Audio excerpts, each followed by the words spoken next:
E aí, povo? Bom, estão me ouvindo ou não? Sim. Bom dia, senhor. Dia. Tá meio baixo aqui, eu não sei se é meu áudio. Peraí, deixa eu aumentar um pouco. Bom dia. Fala, Dia. senhor! E, Não. pessoal?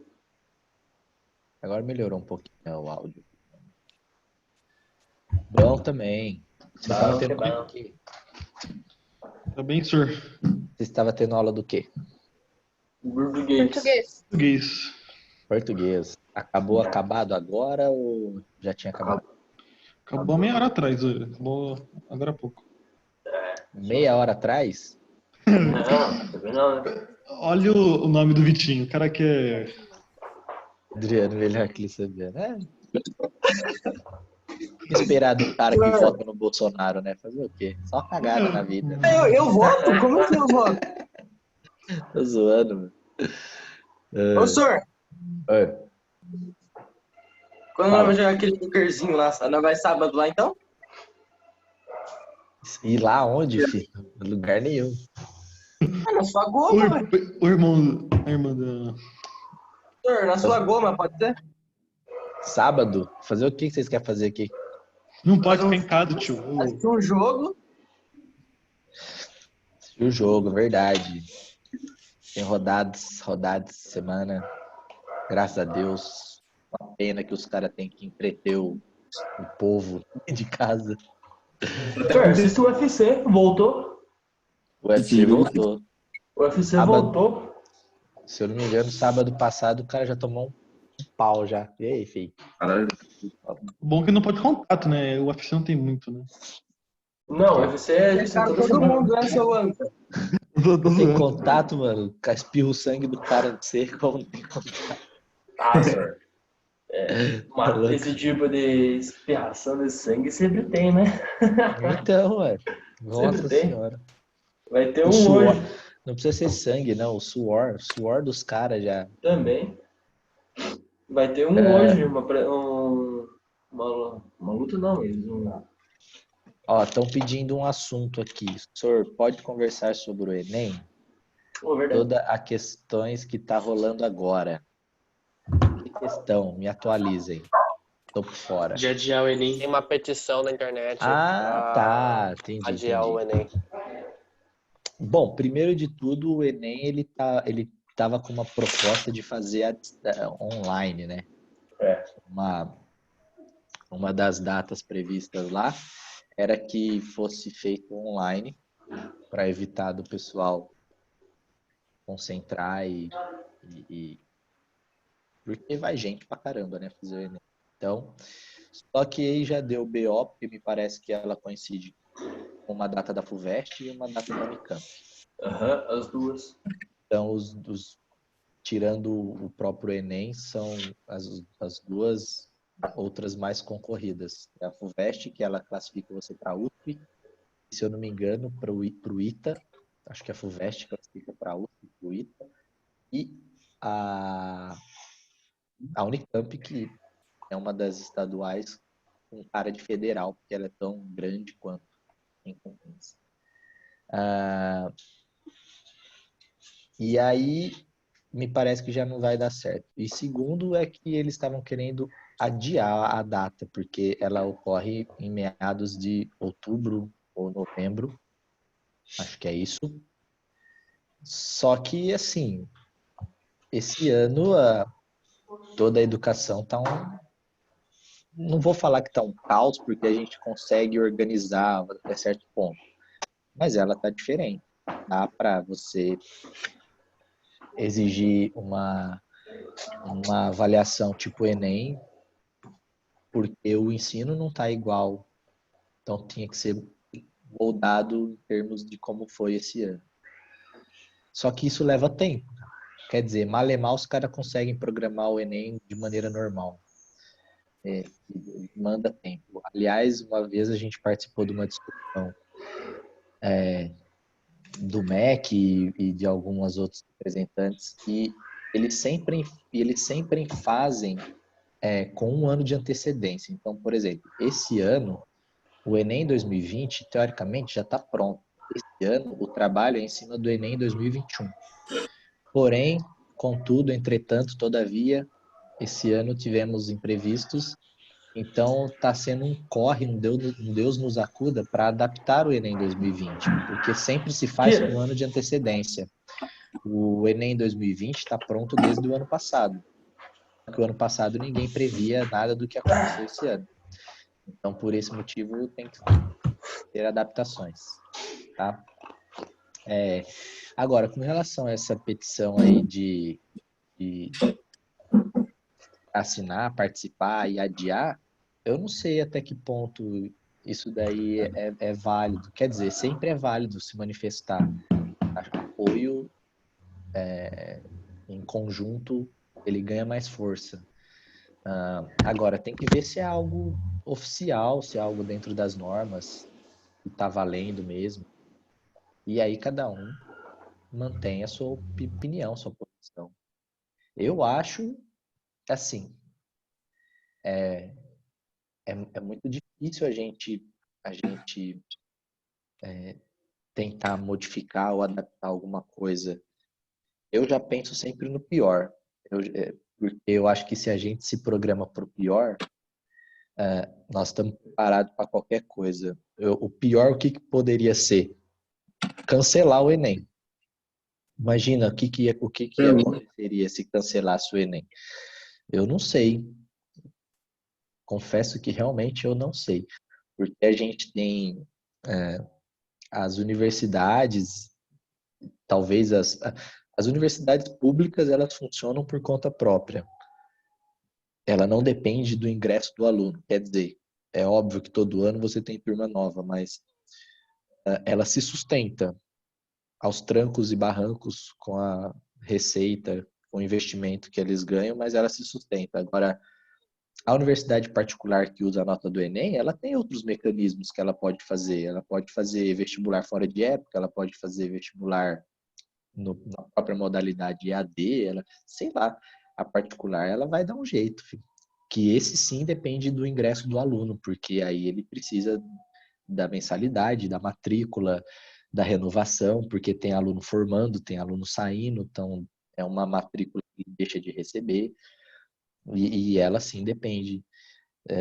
Mas ela não está amarrada com o Enem.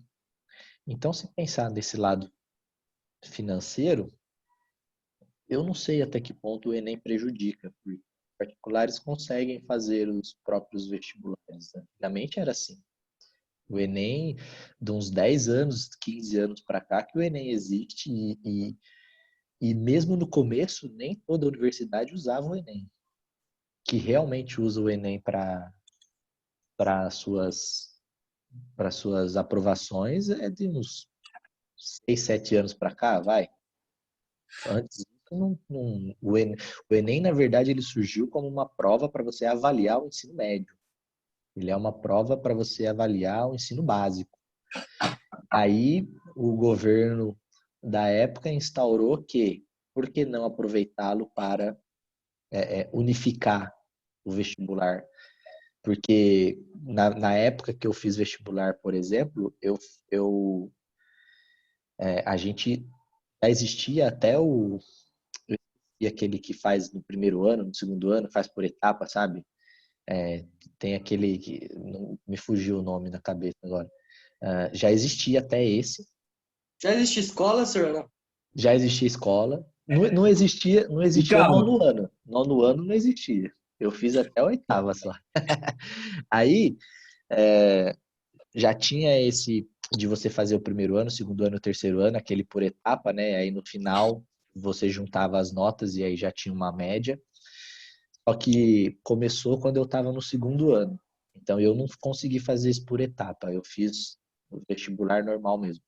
E era muito ruim, porque, por exemplo, os vestibulares, eles caíam em datas diferentes e geralmente das universidades que você queria prestar, você tinha que ir lá na cidade fazer. Então, assim, o final do ano, para quem estava no terceiro ano, era, na verdade, uma procissão de cidade em cidade fazendo vestibular. porque os vestibulares eram em datas diferentes. E aí, por esse motivo, aumentou o número de universidades, e por esse motivo, pô, como é que o cara vai fazer? O cara quer tentar 5, 6 universidades. O cara vai viajar 5, 6 lugares diferentes, 5 fins de semana diferentes para ficar fazendo prova. Olha o gasto que isso demanda. Então, aí, por esse motivo, surgiu a ideia de unificar tudo e usar a nota do Enem. E aí, você faz o Enem, filho, você se inscreve lá e você pode se inscrever em qualquer universidade do país. E você pode ser aprovado com a sua nota. Então, foi um ganho, ao meu modo de ver. Porém, eu acho que o ensino não se adaptou ao Enem. Eu confesso que eu não sinto só isso aqui, não falando do objetivo em si, mas se a gente estiver pensando em aprovação no Enem, a educação básica ela teria que se moldar do jeito que se ensina, porque a gente passa os conteúdos fragmentado e quando você chega, às vezes, em alguns vestibulares, já é tudo unificado. São questões interdisciplinares, interpretações, textos, gráficos, tabelas, conteúdos atuais, conteúdos de economia, conteúdos de geopolítica. E eu não sei até que ponto a escola consegue abraçar esses conteúdos. Por exemplo, o meu conteúdo de física, ele é totalmente engessado. O jeito que eu dou aula de física, não o jeito especificamente da minha aula, mas o conteúdo com que eu trabalho é o mesmo de 30 anos atrás. Salvo algumas tecnologias que a gente acrescenta, mas se você pegar uma aula de 1992 e uma aula de 2019, é a mesma metodologia, é a mesma tecnologia, quadro, lousa, sem muita adaptação. E aí, de repente, você chega num Enem, num vestibular, e você é cobrado por coisas mais interdisciplinares, só que você não teve isso na escola. Então, a gente trabalha muito em cima de como o Enem é e esquece de como a escola é. Só viajando um pouquinho no assunto e um relato. Mas, de fato, a data do Enem esse ano, ela foi prejudicada, né? Eu tenho uma opinião de que deveria adiar, quiçá cancelar, porque aí tem que ver qual é o impacto que isso aconteceria, que eu não tenho capacidade de argumentar sobre um possível cancelamento. Eu não sei dizer. Não sou a favor nem contra, porque eu não tenho capacidade de dar opinião em cima de algo que eu desconheço. Agora, adiar, eu acho que sim. Adiar é uma boa. Porque se a gente está com previsão de voltar em aula normal só a partir de julho, e aí julho a gente tem um pedaço de férias ainda, então você considera agosto, você vai ter 2 meses de aula e já fazer o Enem? Não convém, né? Então, a vantagem é que todo mundo vai estar no mesmo barco. Se tá ruim para um, tá ruim para todos. E aí vai ser uma chuva de recordes de notas abaixo da média esperada. Aí você esquece todas as notas de corte de anos anteriores, porque o desse ano vai ser algo extremamente novo. Quem possivelmente se daria bem é quem está fazendo cursinho, porque quem faz cursinho tem uma rotina de estudo diferenciada. E o cara que ele tem a ideia de fazer o vestibular na data normal, ele pouco importa com a quarentena, esse distanciamento social. Ele está na casa dele moendo o livro e não quer nem saber. Então, e sem contar que ele já teve algumas aulas com alguns métodos para facilitar o estudo e ele consegue estudar sozinho. O aluno do cursinho, ele é um aluno bem autodidata, porque ele já está acostumado com isso. Então, ele conseguia, esse cara iria bem no Enem, independente da data. Agora, quem está na escola até o terceiro ano do ensino médio e pretende prestar o Enem, realmente esse ano foi prejudicado por conta de tudo isso. Senhor, eu ainda não terminei sua atividade, depois posso tirar dúvidas? Pô, a atividade da semana passada é até hoje.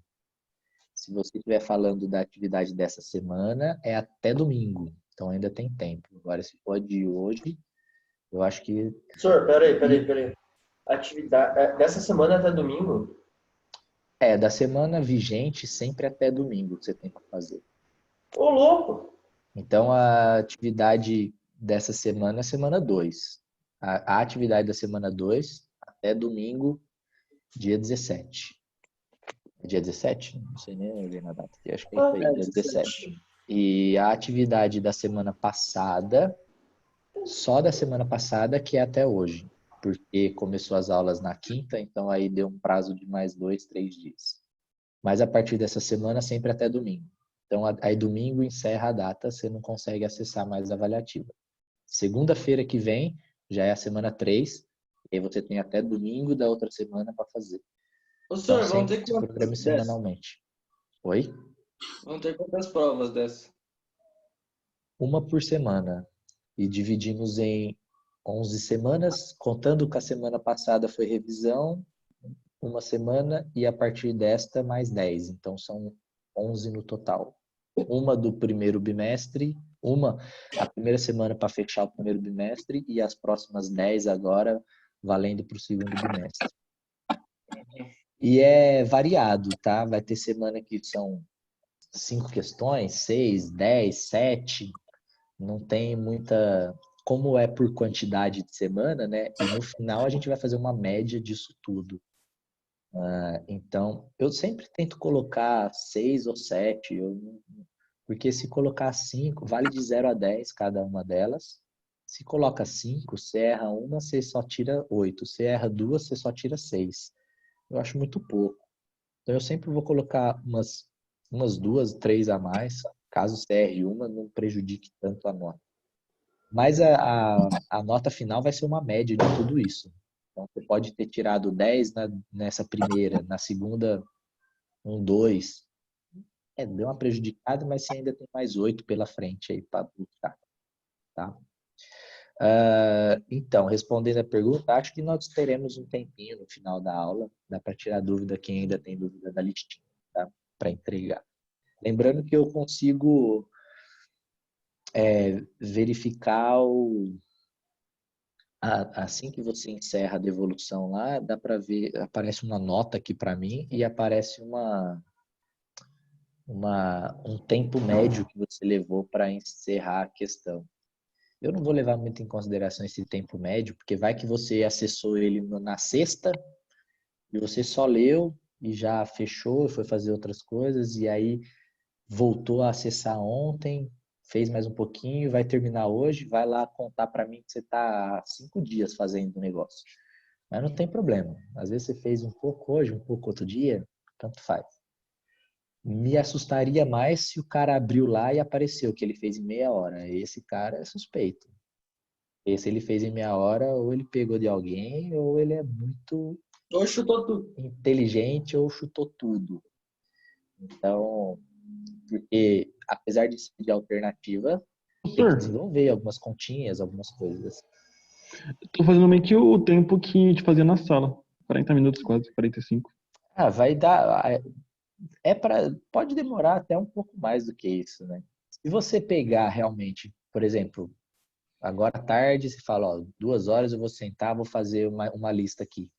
Você faz, 40 minutos, 50 minutos, senta lá e resolve um, não tem problema, dá para fazer. É um tempo médio de uma prova. Mas aí você tá 100% focado ali em terminar e tal. É que a gente em casa, às vezes você faz um, faz dois, aí vai comer alguma coisa, esquece a prova aberta lá, e aí eu só tô falando que o tempo ele vai contando. Mas isso não tem. Eu ainda não achei nenhuma finalidade para esse tempo corrente de prova. essa informação, não, por enquanto, não me influencia em nada. Vou ver depois o que seria a finalidade da contagem. Uma média de alguma coisa, sei lá. Mas, por enquanto, nada. Beleza, comecei ontem, vou terminar hoje. Não tem problema, você tem até às 23h59 para terminar. Você tem que enviar lá. Não esquece que quando você clica em enviar, ele ainda aparece uma revisão. Você revisa as respostas, depois você tem que apertar finalizar para ele poder enviar a resposta para mim. Se você deixar na parte de revisão lá, eu não sei se ele finaliza a lista. Então não esquece de finalizar a lista para vir a notinha aqui. E aí aparece eu consigo extrair um relatório em tabelado, né? Nome, nota e outras informações. E aí toda semana eu posso no início da aula apresentar, se vocês não se importarem, que aí você vai sabendo quanto você tirou, mais ou menos. Pô, esse eu fui bem, esse eu fui mal e tal. Que aí, se você estiver indo mais ou menos capengando, dá tempo de recuperar, né? E aí, quem tiver a curiosidade, senhor, eu quero ver a minha. Escreve no chat aqui em particular e eu passo, tá? Quem não quiser saber, tem o direito de não Você já tem as publicar. notas aí de quem já fez? Eu vou esperar o dia de hoje, né, para encerrar, que aí eu tiro o relatório uma vez só, né? Então eu vou esperar encerrar o horário previsto e aí eu peço uma via direto. E aí eu vou salvando tudo isso aí, que até para eu fazer a média final é bem mais rápido, tá bom? Muito bem. Se ninguém tiver mais nenhuma colocação inicial, outra coisa, a gente agora tem são 2 horários, né? Então o Felipe primeiro ele perguntou quantas aulas seria necessário para as aulas. A princípio eu tinha selecionado 2, eu acho que a gente não precisa de muito mais do que isso. Nós temos 2 frentes, sendo que a frente 1 é um assunto que rapidamente a gente passa por um módulo, e a frente 2, que geralmente vai de 2 em 2 módulos, mas são assuntos que são interligados, então em 1 hora de aula dá para passar bem por esses tópicos. Não vejo necessidade de mais do que 2 aulas. E aí ele fez um horário que consegue fazer as aulas germinadas. Que aula germinada? É aula dupla, né? Então, a gente consegue começar e dar continuidade, não precisa daquela interrupção do Zoom, encerrar a aula. Agora a gente consegue dar sequência à aula inteira, o que facilita. Hoje a gente começa o livro 2 e só deixa eu ver, minha porta tá batendo aqui, peraí, deixa eu fechar, tá me atrapalhando.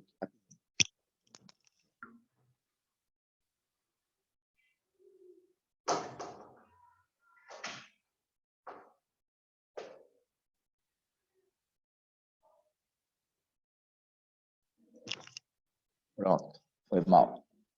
Tá batendo ali também, incomodando. E aí, bom, hoje a gente começa o livro 2 e quem passou no drive-thru lá do livro pegou.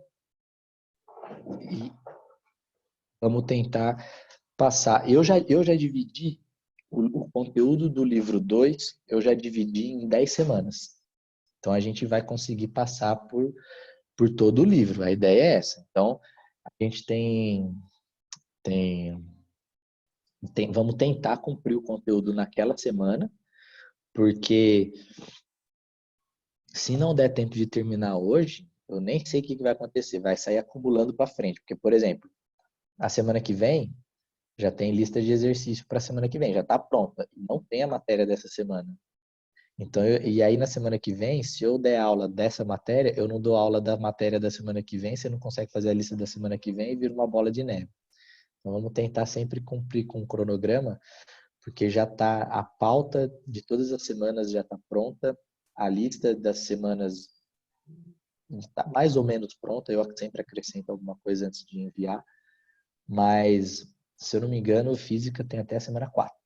Já Ô, está senhor, pronto. Oi. as aulas com você vão ser só essas 2? Só essas 2. Eu vou passar pelo. Foi bom você ter perguntado, vou passar pelo horário aqui, ó. Só essas 2. Quarta-feira, das 10 às 11, das 11 às 12. Putz. Então, assim, aí o de vocês são 2 salas, deu para juntar no mesmo horário. E o primeiro ano também são 2 salas, juntou no mesmo horário. Eu só tenho, todas as salas eu tenho 2 aulas, só o terceiro que são 3, porque lá realmente é um conteúdo um pouco mais extenso. De resto, 2 aulinhas seguidinhas para nós, tá? É isso aí. Vocês estão para me provocar hoje, né? Um coloca o Adriano melhor que o Fabiano, a outra coloca Naruto melhor que Dragon Ball. Vocês vão ver. Não esquece que quem dá nota sou eu, tá? Só para registrar no vídeo. Vou Caso colocar o tenha Marcos melhor que Rogério Ceni. É o outro. Só para Nem isso, registrar. na verdade. Se dá um decréscimo aí de nota, vocês já sabem para que é, né? Se eu mas colocar fala que Naruto física é melhor que química. Dragon Ball. É, só falta os caras colocar aí. Neymar Química melhor é que melhor Bola. que física. Nossa, aí eu expulso da aula. Não, tô brincando, ó. Só vocês até que não tem tanta necessidade. Para os menores eu tô falando para deixar o nome, porque eu não conheço todos, né? Principalmente do nome. Aí chega uns carinha lá, coloca nick, um monte de coisa. Eu falei, viu, não sei quem é não. Na hora de colocar presença aqui, passa batido. Mas vocês não precisam, eu já conheço. Só quem tiver com outro nome, pelo menos coloca o vídeo para eu saber quem é, Você conhece para os não bobão, né, ficar sem Serpão? presença. É, vocês Você eu já conhece os conheço. bobos, então. Conhece os bobos. Aqui das outras salas, o cara lá chegou com o nome dele, um monte de letras, YH 34. Lindinho, lindinho, 1, 2, 3. Quem que é o Cef? Não sei nem quem que é. Aí você faz a pergunta, o cara não responde. O cara ligou e foi dormir. Demais. Eu vou sair umas perguntas aí pra ver quem tá aí, viu? De repente alguém que tá só com o nome aí não ligou a câmera, Fulano, responde aí, número 2. Aí... Todo mundo, eu começo a ligar a câmera agora. O Engel bateu o desespero, todo começou a mundo, ligar a câmera já. A Belisa também. Ah, mano, Segunda-feira. Tava dando aula pro terceiro médio, eu falei, viu, se não quiser aparecer, não tem problema e tal, beleza. Primeira aula da manhã, tudo bem. Mas eu vou mandando umas perguntas aqui para saber. Aí, Fulano, responde aí, o que você acha? Aí aquele 1 minuto de silêncio. Deu uma travada aqui. Repete a pergunta. Aí mandei pro outro, mais uns 30 segundos de silêncio, aí o cara manda 0. Nem sabe o que tá falando. Mas tá bom também, faz parte. Vamos Ô, Belisa, lá. muta aí. Beleza, deixa eu mutar. Beleza. Bom, o microfone eu muto de todos, mas na hora que vocês quiserem interromper, fica à vontade. O outro pequeno também não dá, senão eles querem falar a qualquer hora de qualquer coisa. E todo mundo Agora, aí, então. Agora vocês podem... Eu deixo para vocês poderem habilitar o próprio microfone, não tem problema. Você pode ligar aí. Vou abrir o livro de vocês. Eu esqueci de te chamar, né? Hã? Vou te chamar um negócio, eu tinha esquecido. Você falou que... fazendo bagulho aqui em casa, não deu tempo. Mas eu te chamo hoje. Você falou que ia me chamar no Zap, pode chamar. À tarde, de preferência, para mim é um horário melhor. Não, beleza. Bom, vou compartilhar aqui com todos a tela. Ó, eu estou no livro 2 já. Aqui a frente 1, ó, a gente tem mais 8 módulos. E aí um detalhe na frente 1 aqui, e aí já é 10h30, eu vou aproveitar esse primeiro horário e fazer frente 1. E depois o horário das 11 eu faço a frente 2, que é ótica, tá? Antes alguém mandou aqui. Senhor, o meu pode deixar mudado que eu não vou falar na aula. Tá bom, mas na hora que eu te fizer uma pergunta, você fala. Agora você vai ser a primeira que vai responder a pergunta, só por causa disso. Vamos lá. Aqui, ó, veja que a gente passa por 4 módulos mudança de estado, né? Mudança de estado 1, 2, 3 e 4, onde tem o balanço energético. E, resumindo, mudança de estado aqui é onde a gente aparece o que moleza. Lembra quando a gente viu lá no 9º, tinha o que macete e o que moleza? É Q, MC, delta, teta, que a gente viu no primeiro livro. E agora entra o M vezes L, que é o do segundo livro. Senhor, uma dúvida. Oi. Mas se tipo a apostila passada, vai ser meio que termologia na frente 1 e ótica na Sim, frente 2? sim. Beleza, então. Ele muda a frente 1. A frente 1 vai mudar só no terceiro bimestre? Eu acho que na metade, até a metade do terceiro bimestre, a frente 1 ainda é termo. Aí no terceiro bimestre, a metade dele em diante que passa a ser estudo dos gases, né, que é o finalzinho de termo. E a frente 2, na metade do segundo bimestre também, do terceiro bimestre, se eu não me engano, passa a ser ondas. Então ainda esse livro é ótica e termo. Esse livro. E a gente aí começa com mudança de estado. Então, assim, no nono a gente viu muito resumido. Se eu mudar de um estado físico sólido para líquido, por exemplo, a quantidade de calor que eu ganho, eu já não posso chamar de calor sensível mais. Agora eu chamo de calor de transformação. E a gente vai ver o comportamento de um calor com o outro, comparado com o outro. Por que 4 capítulos, 4 módulos do mesmo assunto? Na verdade, ele divide um pouco o assunto. No módulo 9, a gente vai aprender o que é esse calor latente, qual que é as transformações que vai aparecer. No módulo 10, que é o capítulo 2 de mudança de estado, quais são as leis de transformação, depois o que influencia a variável pressão, por exemplo, nesse assunto. E o módulo 12, que é o capítulo 4 de mudança de estado, é aquele mesmo balanço energético que a gente fez no final do livro passado, só que agora você pode acrescentar o QML, que no livro passado a gente fez só em cima do macete e da capacidade térmica.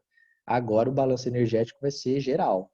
Você pode ter a substância antes dela entrar numa temperatura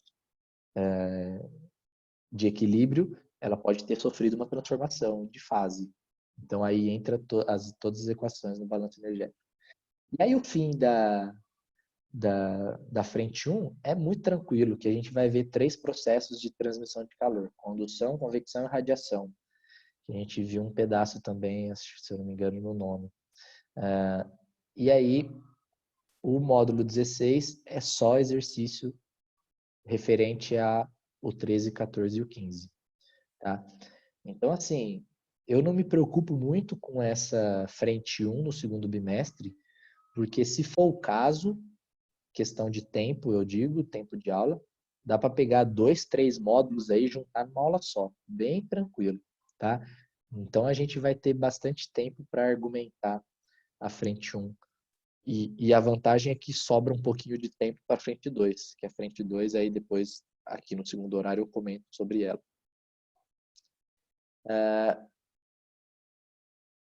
Sor, qual a matéria mais difícil desse ano? Olha, difícil dizer, hein? Eu sou muito suspeito a falar. Eu gosto de termo, eu gosto de ótica, em termos de dificuldade. Aí depende. Se você estiver falando em dificuldade matemática, eu acho que acaba a frente 1, que é termo. A dificuldade não é que as operações matemáticas são difíceis, é que a gente usa muita potência de 10, muita multiplicação, divisão. Às vezes você pode errar, e as contas são mais longas. Tipo, você vai ver aqui, a gente vai fazer um balanço energético aí de 3 transformações. Pô, a conta vai ficar gigante. Então, na parte de trabalho matemático braçal, eu diria que a frente 1, de agora para o final, ela aumenta um pouco. Em termos de teoria, talvez ondulatória, porque aí é algo novo para vocês, que a gente não tem tanta afinidade assim. Ótica também tem uma teoria agora nesse livro 2, você vai ver que é um pouquinho além do que a gente costuma discutir, mas é sempre algo que você já vivenciou. Agora, ondas é sempre novidade, principalmente a matéria do 4º bimestre, quando a gente entrar em ondas estacionárias. como funciona uma corda vibrante, como funciona um tubo sonoro. Aí a gente vai ter uma interpretação bem... Tem que ter bem atenção em tudo que nós formos falar, tá? Mas aí a gente já vai ter voltado em sala, assim espero. Senhor, você vai passar aqueles resumos que você faz? Olha, pelo computador aqui não tem como eu passar aqueles resumos. Sabe que eu nem pensei nisso. Posso pensar e disponibilizar depois. Acho que a Amanda tinha pedido no finalzinho antes de entrar nas férias. A Amanda falou, senhor, passa o resumo. Acabei esquecendo, você mandou agora, lembrei, ó. Pode ser. Posso tentar depois ver se eu sigo os meus resumos e se eu projeto eles aqui para vocês. Acaba que aqui dá para a gente acompanhar pelo livro. Eu não pensei em mostrar o resumo, mas beleza. Para a próxima semana eu penso numa dinâmica aí de tentar mostrar os resuminhos ou pelo menos os pontos que eu considero principal. Tá? Vou começar então. Aqui no módulo 9, você vai ver que a gente vai... O livro de vocês, ele tem uma estrutura que eu acho bem peculiar, assim, para não usar outra palavra. Ele começa sempre mostrando alguma física do cotidiano, alguma ação, algo do tipo que influencia o assunto. Aí, como que condensa aqui a água em volta da garrafa, ou uma sauna, a diferença da úmida para que é seca. Aí depois ele mostra física com várias aplicações ao redor do mundo. Não sei por que tem um geyser aqui e depois um vulcão. Quer dizer, eu sei por quê, mas não tem tanta influência assim aqui no assunto. Aí ele começa, o item 3 é uma parte experimental e o item 4 é o que a gente vai estudar. Então eu sempre vou partir do 3 e do 4, tá? Porque o 1 e o 2 é sempre curiosidade. Vale a pena ler, mas você pode ler em outro momento. A nossa aula eu vou aproveitar para ir direto ao assunto, que é o 3 e o 4. Então aqui a primeira coisa da parte 3, que eu quero que vocês prestem atenção, é que aqui a gente tem sólido, líquido e gasoso. Estamos tratando aqui da água, porque é o elemento mais fácil de compreender, e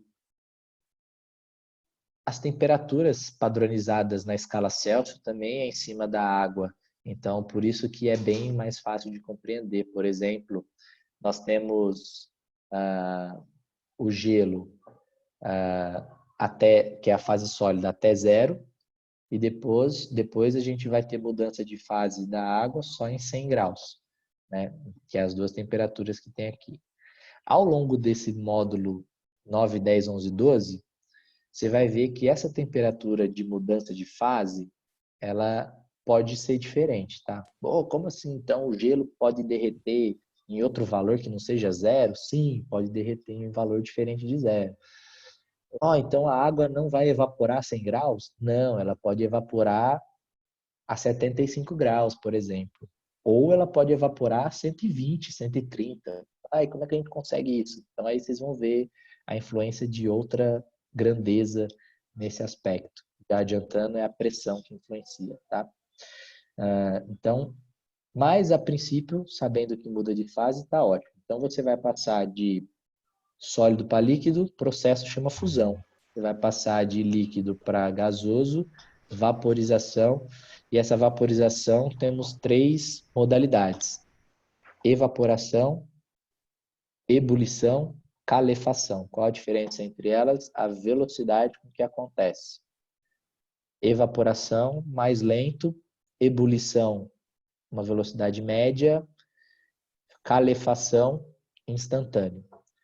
Exemplo de cada uma delas. Evaporação.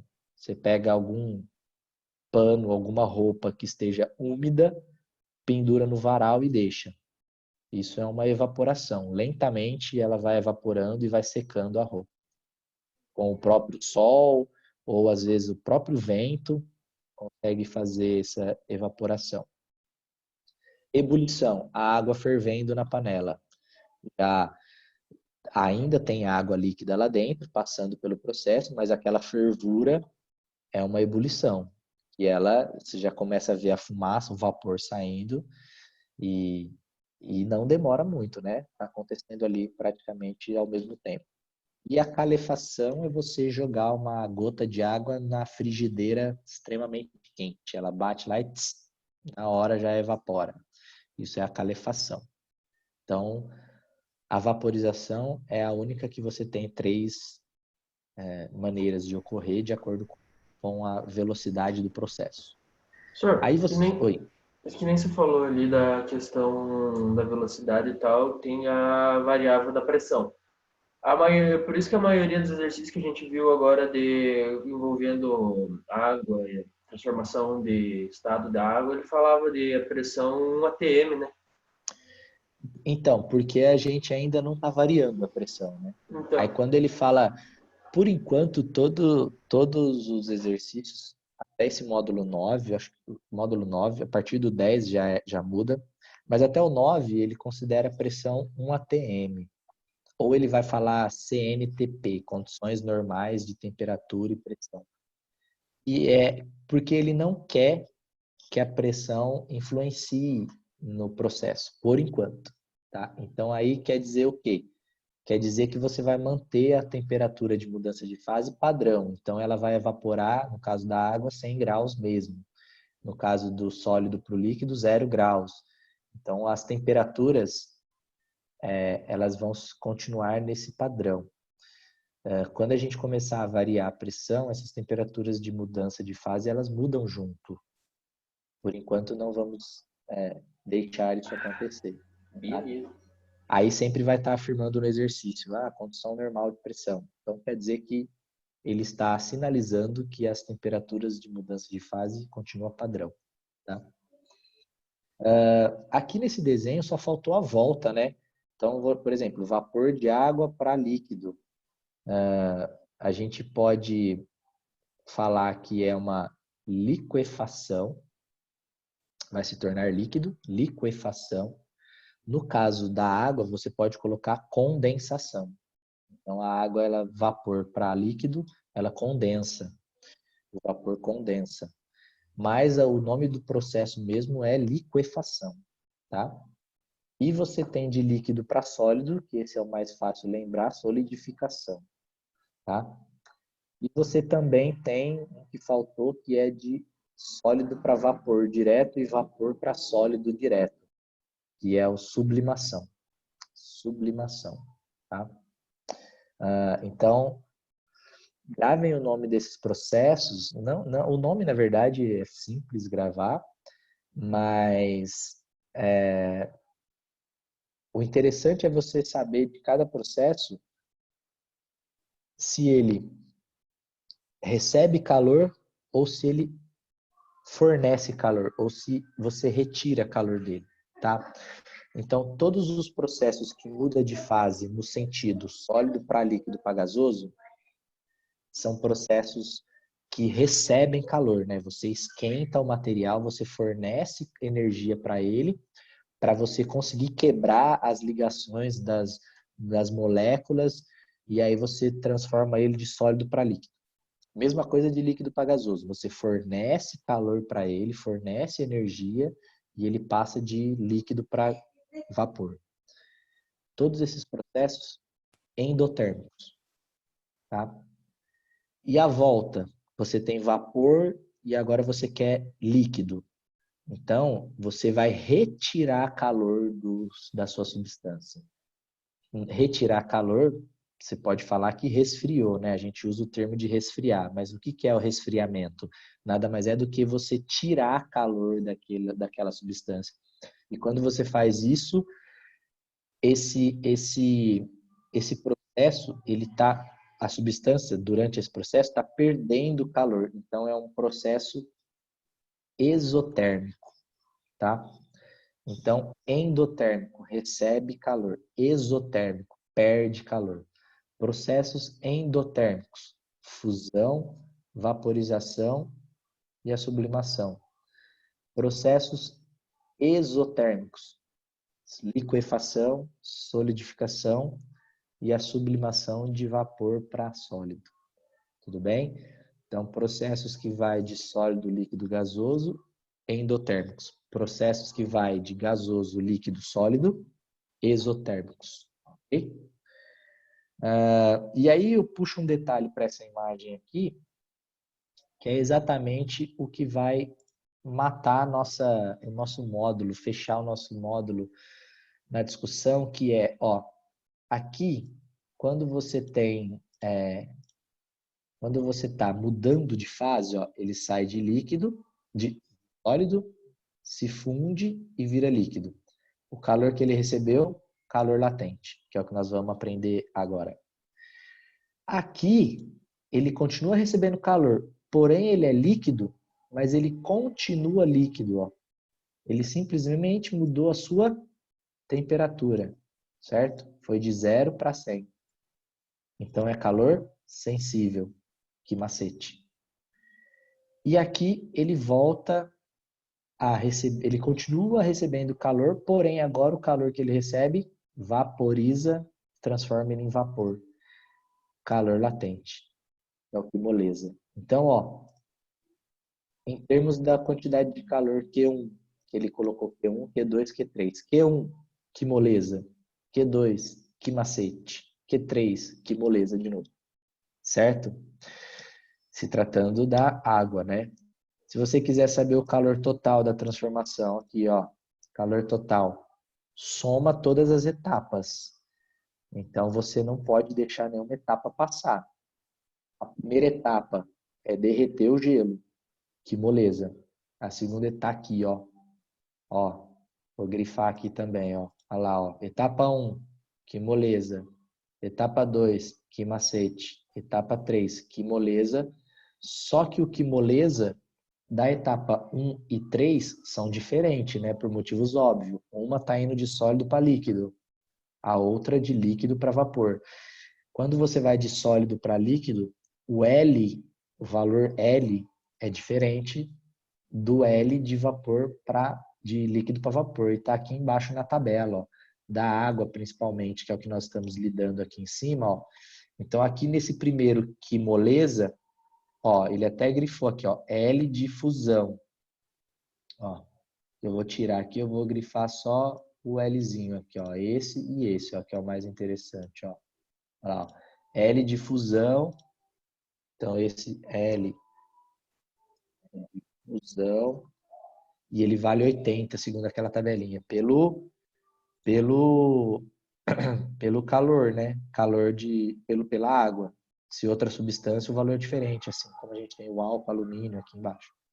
E esse L aqui, L é de vaporização. No caso da água, vale 540. Então, ó, esse é o L de fusão, L de vaporização. Tem valor diferente, ó, aqui a tabelinha, ó. A massa ali é a mesma, porque eu vou fazer a transformação da mesma quantidade de massa, de água. Mas tem que levar em consideração o L. Assim como o C, aqui esse Czinho pequenininho aqui, ó, que é o calor específico sensível, né? Que da água a gente sabe o valor. Quanto que vale o da água?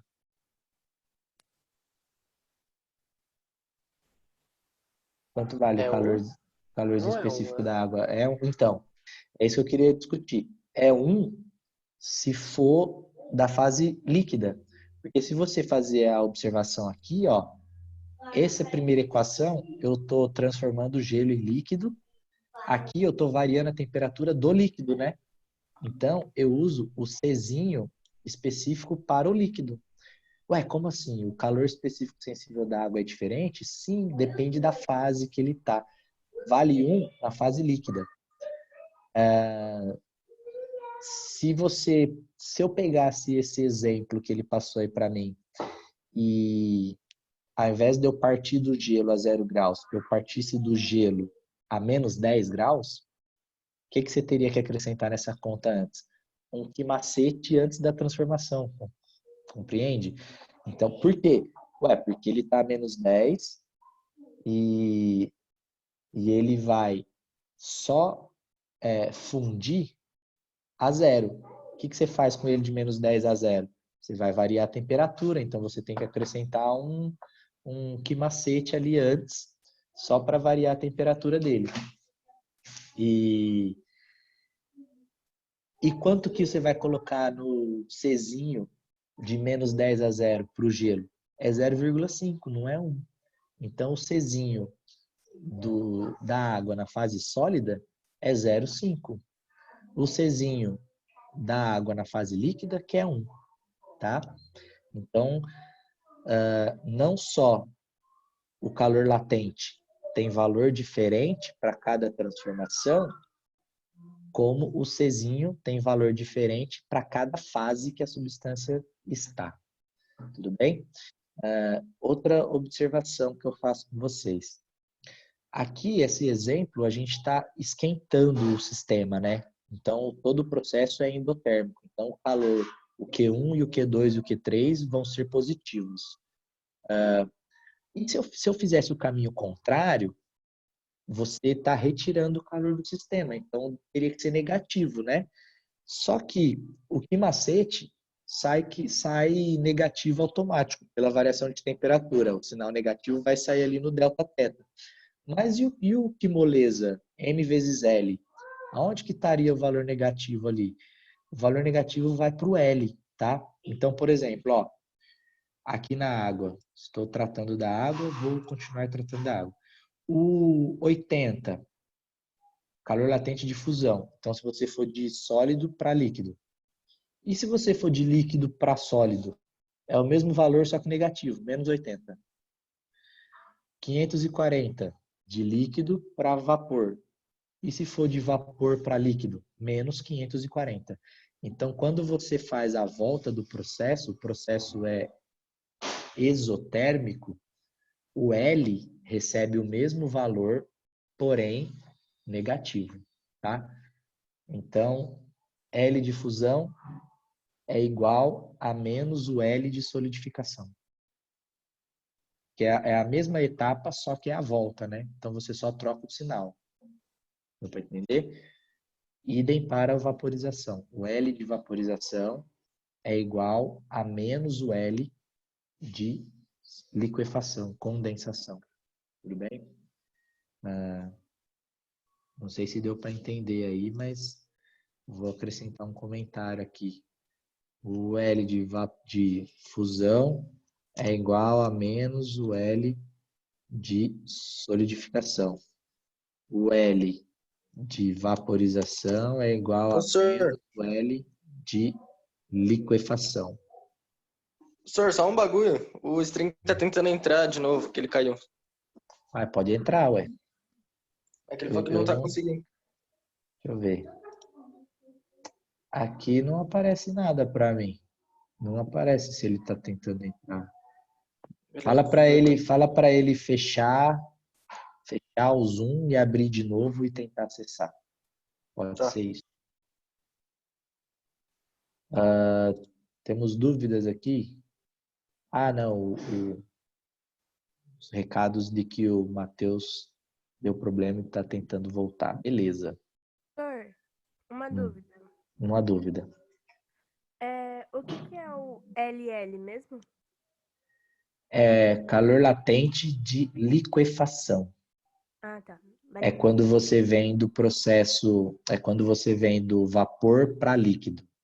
Tá. É que não dá para eu colocar subscrito aqui, aí ficou 2 L's, mas na verdade esse Lzinho segundo aqui é minúsculo, é no rodapé. É que não dá para colocar aqui. Certo? Então, ó, eu vou acrescentando essas notações no meu livro aqui, ó. Se tiver o livro digitalizado, igual eu em PDF, assim, você consegue pelo site do Objetivo, tá? Vai fazendo essas notas, igual eu vou fazendo aqui, ó. Na hora de você estudar, ele fica sinalizado, assim, ó. Aí você passa o mouse assim, por que isso que eu marquei? Ah, tá, ó, bom lembrete e tal. Uma maneira de você se organizar aí, tá? E aí, só finalizando, veja que a gente tem para cada substância um valor, né? de fusão e de vaporização. Não é igual, cada substância tem o seu. Mas, com certeza, toda substância, sem exceção, o L de vaporização, né, de líquido para vapor, é bem maior do que o L de sólido para líquido. Qualquer substância, sempre. Ó, pode olhar.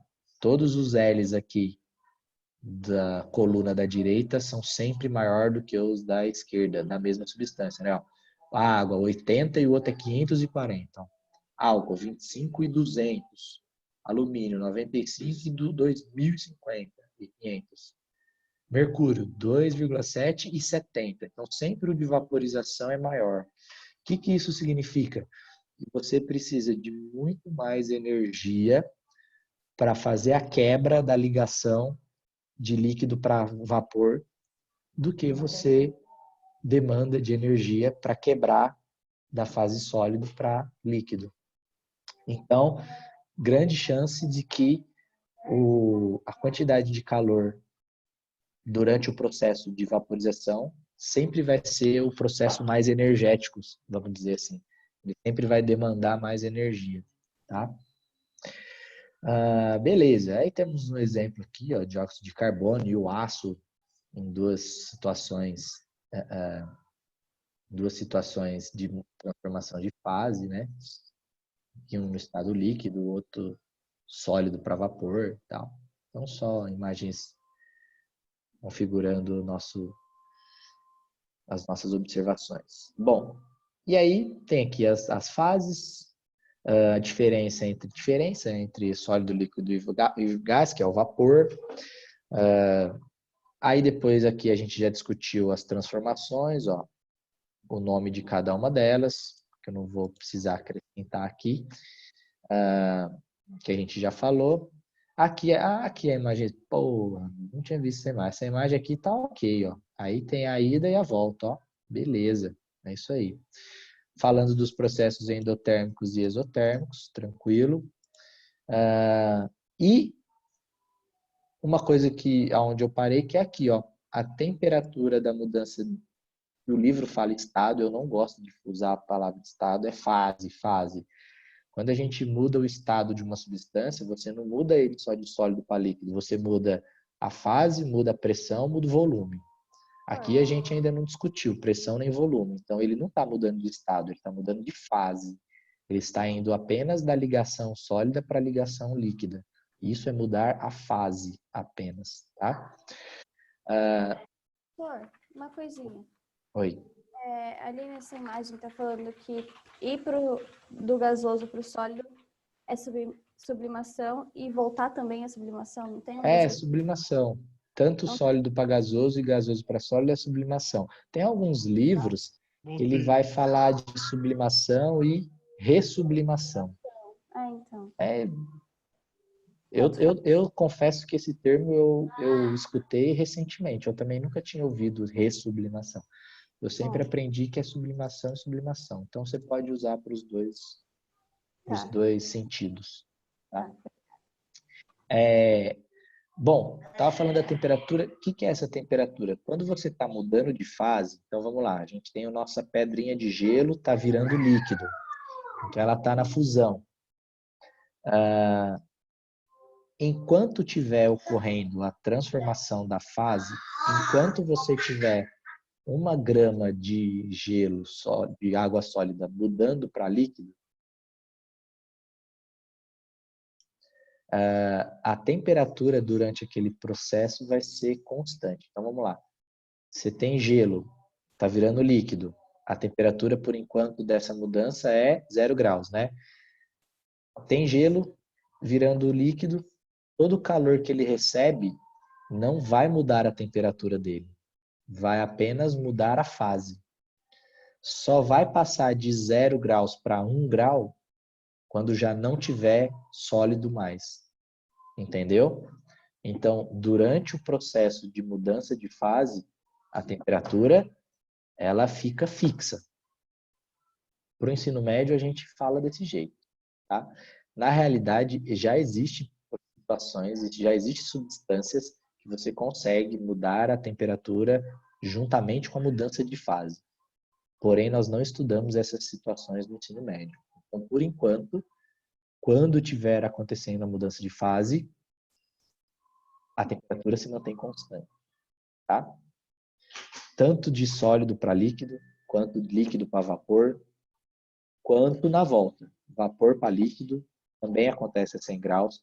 Líquido para sólido também vai acontecer a 0, se tratando da água, que é o que eu estou exemplificando, lógico.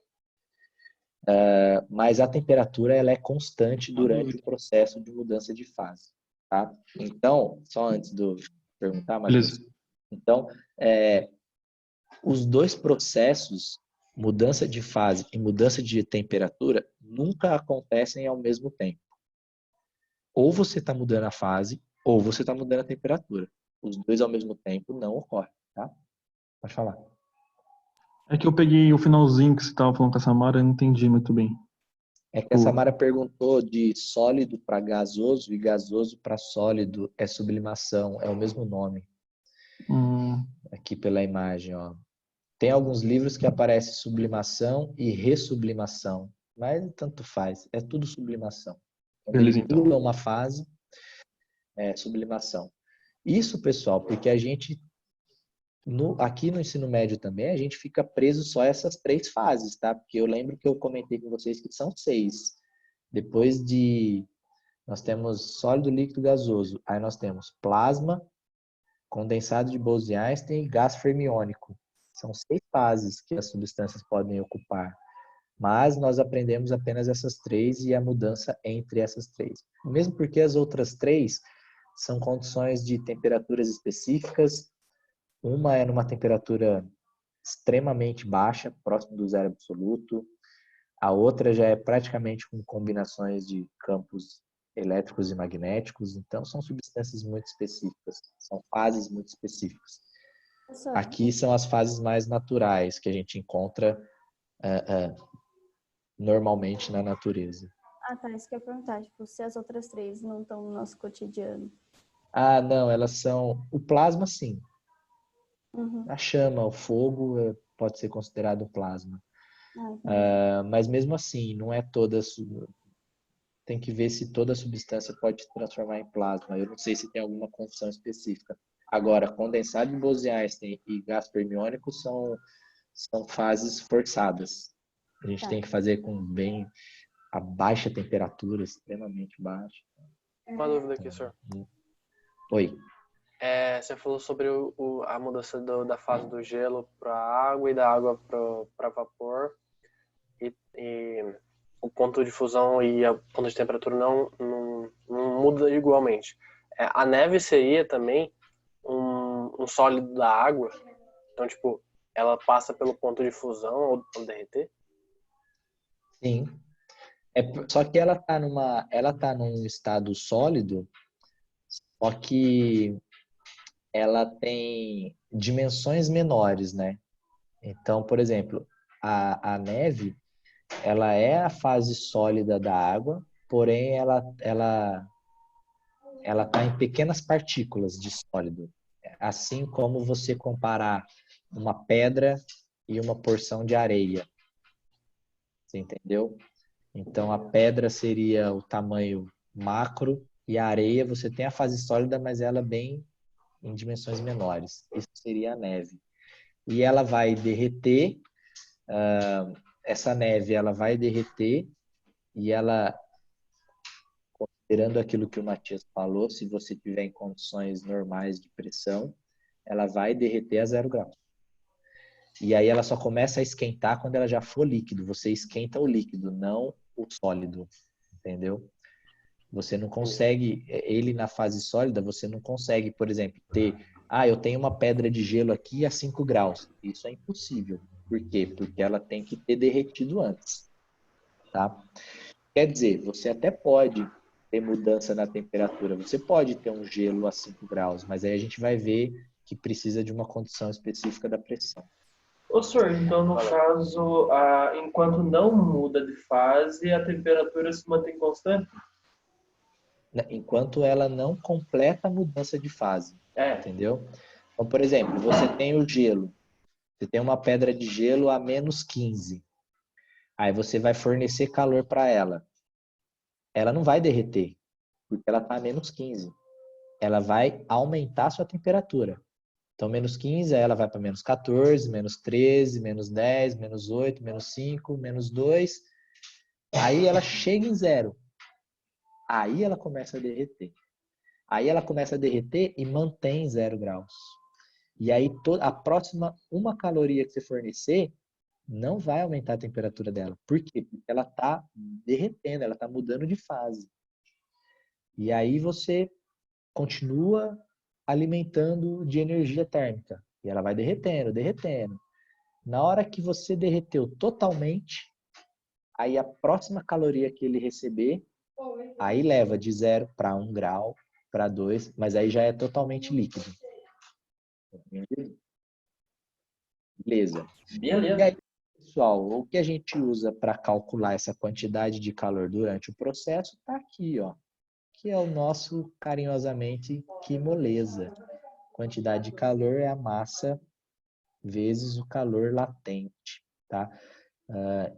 Veja que na própria equação não tem variação de temperatura, porque a temperatura não muda, ela vai estar no mesmo valor, tá bom?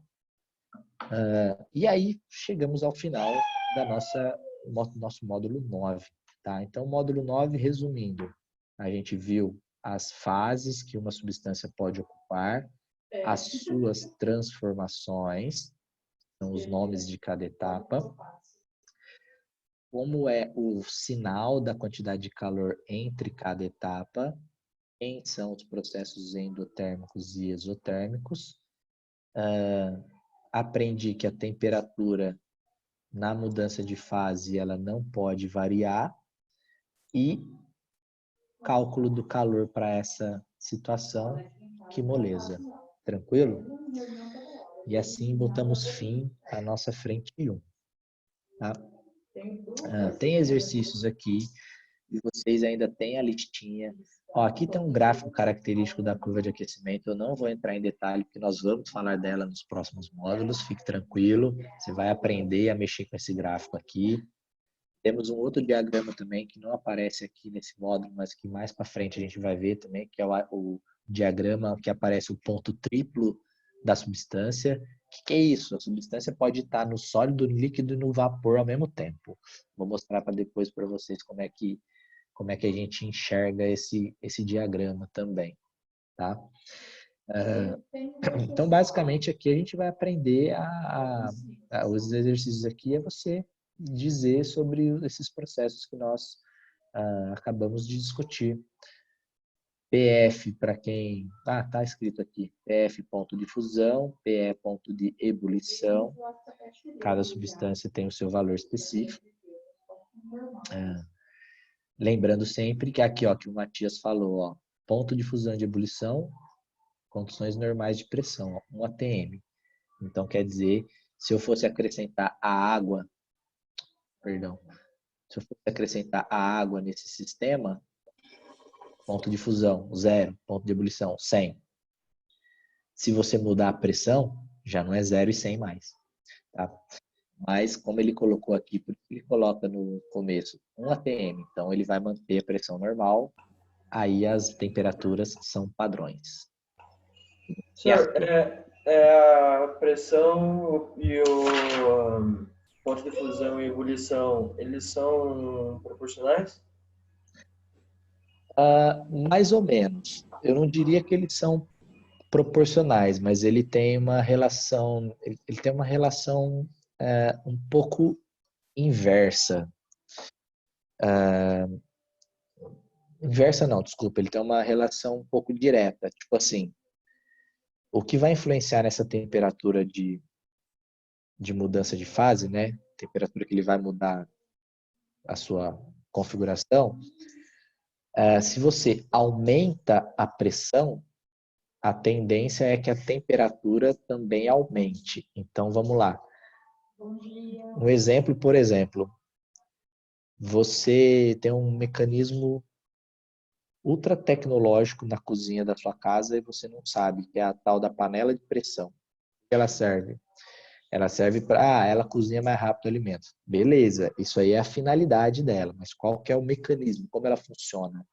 Ela é totalmente vedada, tem que ter as vedações emborrachadas para você manter o que tiver lá dentro e você conseguir, através do ganho de calor, aumentar a pressão interna. Por isso que chama panela de pressão, porque a pressão lá dentro é bem maior do que a pressão aqui externa. O que você ganha com isso?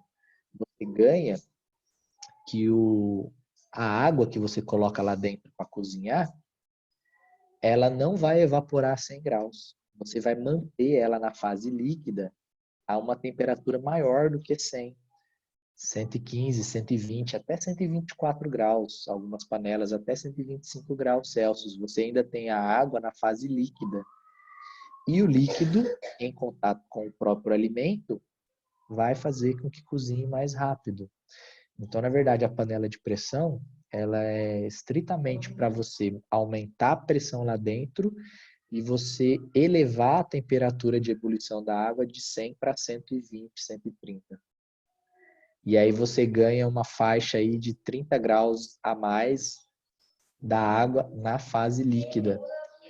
E aí você ganha com economia de combustível, que é o gás, você ganha com tempo de cozimento, que ele é menor, e graças ao aumento de pressão lá dentro. Então você vai, se você fosse cozinhar numa panela convencional, na hora que a sua água atinge 100 graus, ela começa a evaporar, né? Ali não, ali ela atinge 100 graus, ainda está líquida. A temperatura da água está passando de 100 e ela ainda na fase líquida. Então você ganha com isso. Vamos lá, se você aumentou a pressão, você aumenta o ponto de ebulição, e se você diminuir a pressão? Você diminui o ponto de ebulição. Você pegar uma água no ponto de ebulição a nível do mar, que é 1 atm, ela está em ebulição a 100 graus.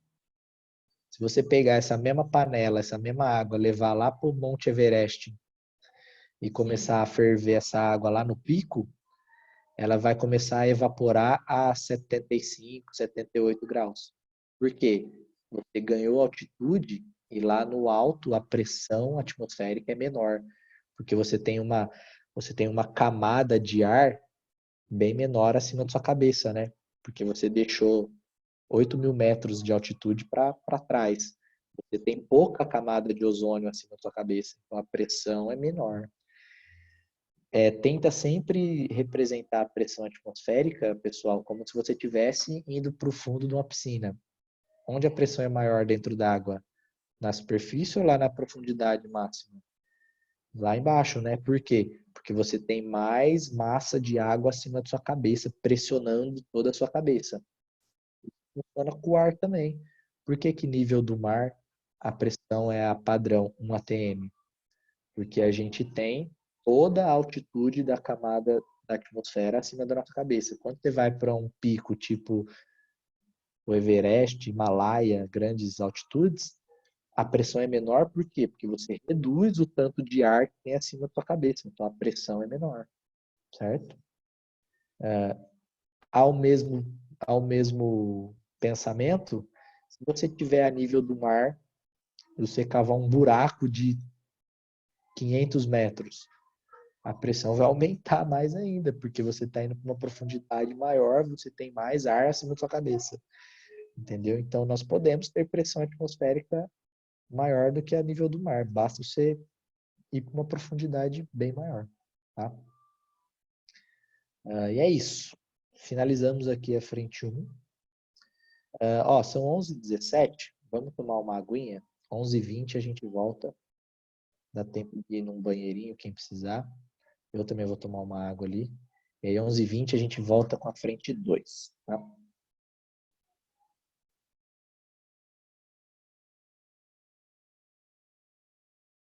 É só mutar e desligar a câmera, rapaziada.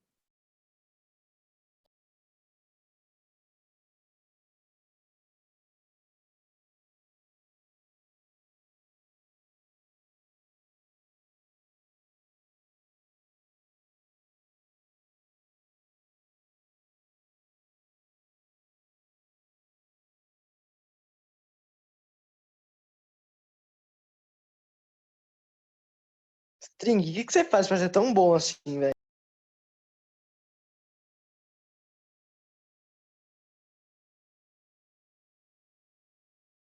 Largo falando sozinho.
Ficou mesmo.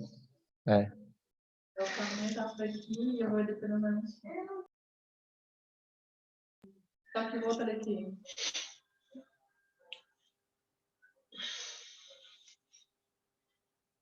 E aí, Yuri? Bora voltar, pessoas. Vamos encerrar a vida. Ô, senhor. Vamos lá, ó. Vamos Senhor. voltando aí. Oi. Madeira mandou um beijo. Falou que tá com saudade. O Madeira, manda outro beijo pra ele. A Madeira. A Madeira. A Você acha que Madeira. o Madeira vai mandar um beijo? Ah, não sei, Madeira é São Paulino Bem igual estranho. eu, né? Vai que ele... Beijo pra Madeira aí Mas também. foi, ó. Fala pra ela. Ela fica nessa quarentena aí, só posta fotinha na piscina e tal e coisa. Fala pra ela que pode convidar também, né? Pra nós ir num churrasco lá. Tô brincando. Fazer um Ficar em churrasco. casa. Todo mundo ficar em casa. Bom, vamos lá. Demora. Vocês estão vendo aí Estão vendo o livro também ou não? Então, né? Saudades. Acho que eu tô compartilhando o livro. Não, é isso aí. Bora lá. Vou para o módulo... 17? Nosso módulo 17. Eu vou mandar aqui na página 162. 62 mesmo. Olha lá, ó. E aí, Completar o objetivo.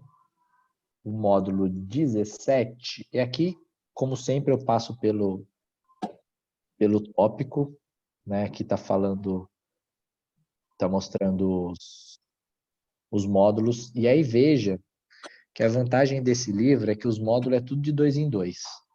Então, a gente começa no 17, vai até o 32. Sempre de 2 em 2. 3, peraí. 1, 2, 3, 4, 5, 6, 7. Em 8 semanas. Pelas minhas contas, dá 8 semanas. Então, a gente ganha, caso atrase alguma coisa, a gente tem uma folguinha aí de uma semana e pouco, tá? Mas, ó, hoje vai ser dioptroplano, que é o 17 e o 18. Semana que vem, lâminas de faces paralelas, 19 e 20. Na outra semana, prisma, 20 e 21. Aí, lentes esféricas, aqui são 4, eu dividi em 2. Primeiro esses 2, depois esses 2. Aí, a vergência e equação de Halley, dá para ver na mesma, que tem a ver um módulo com o outro. Na verdade, esses 2 módulos aí a gente vê em 10 minutos. Ótica da visão, separado 1 e 2. Instrumentos óticos 1 e 2. Então, sempre vai de 2 em 2. Facilita a nossa vida.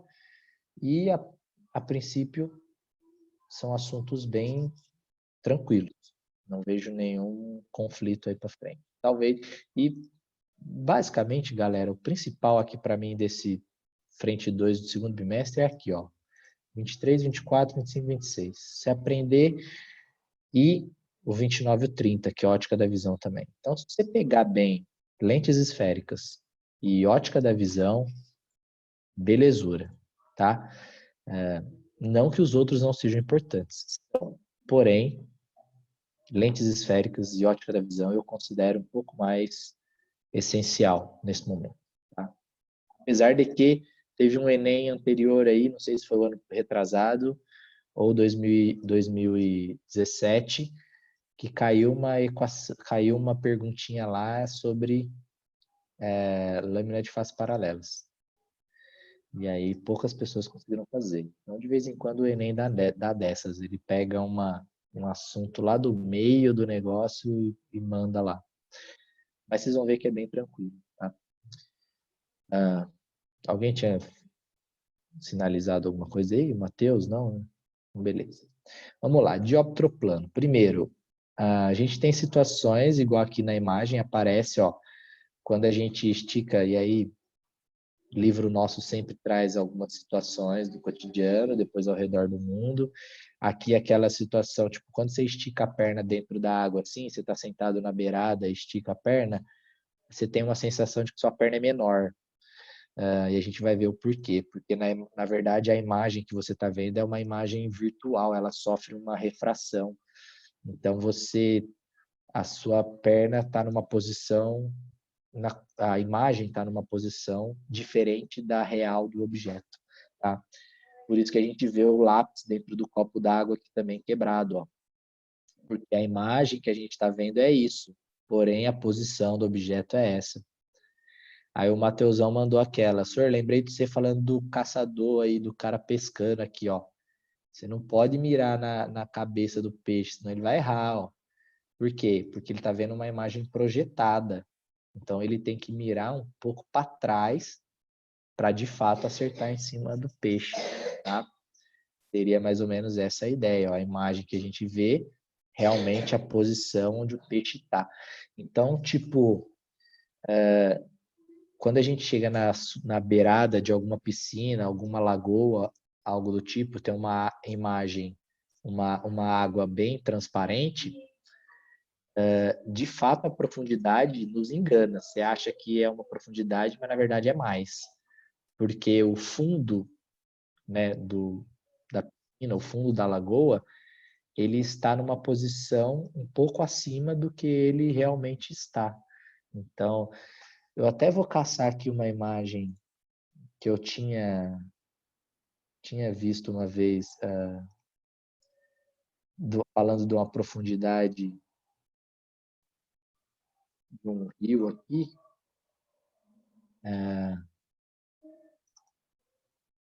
Que na hora que eu li a notícia, a imagem é tão cristalina que na hora que você lê a profundidade de fato do local, você nem acredita. Parece que é bem mais raso, quando na verdade é extremamente fundo.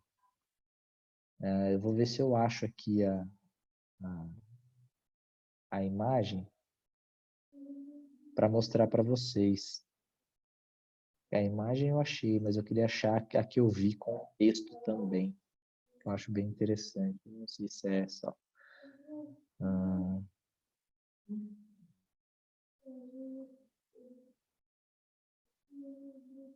Espera aí que eu vou compartilhar com vocês assim que eu descobri. Aqui, ó.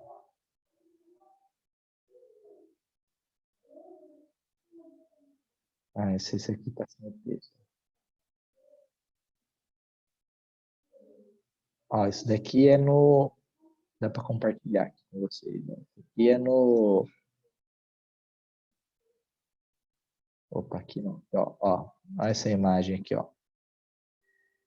Isso aqui é uma imagem que nos leva a crer que a profundidade é logo aqui, ó. Mas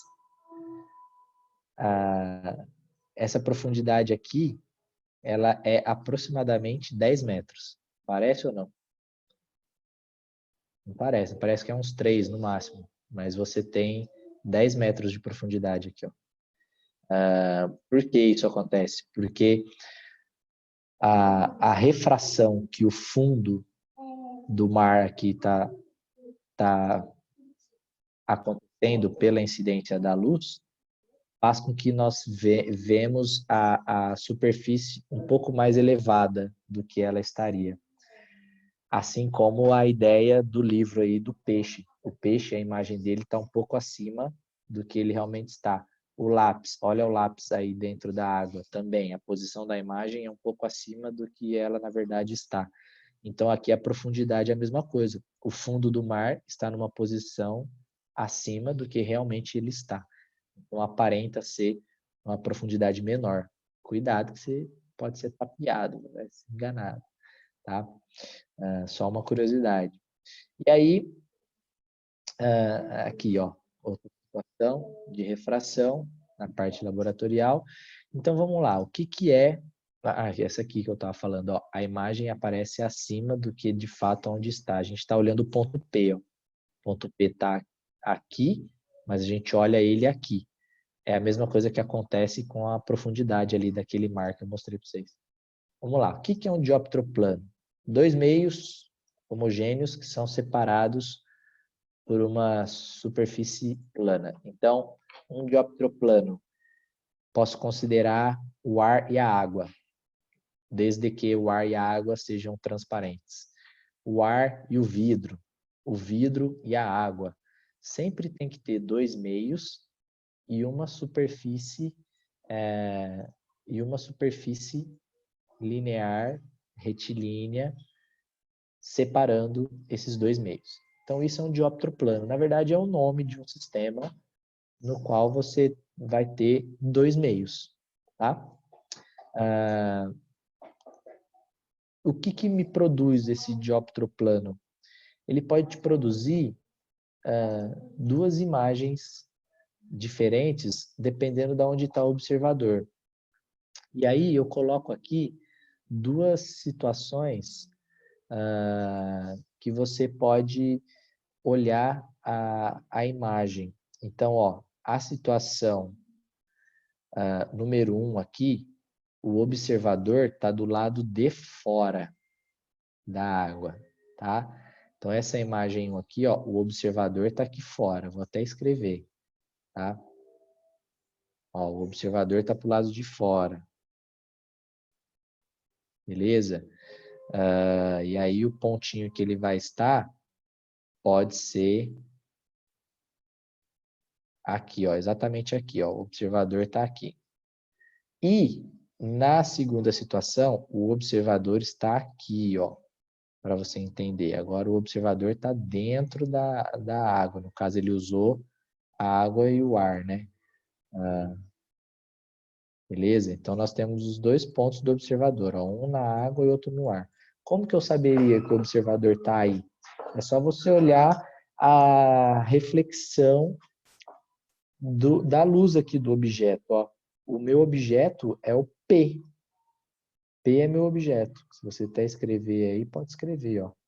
Aqui está o objeto.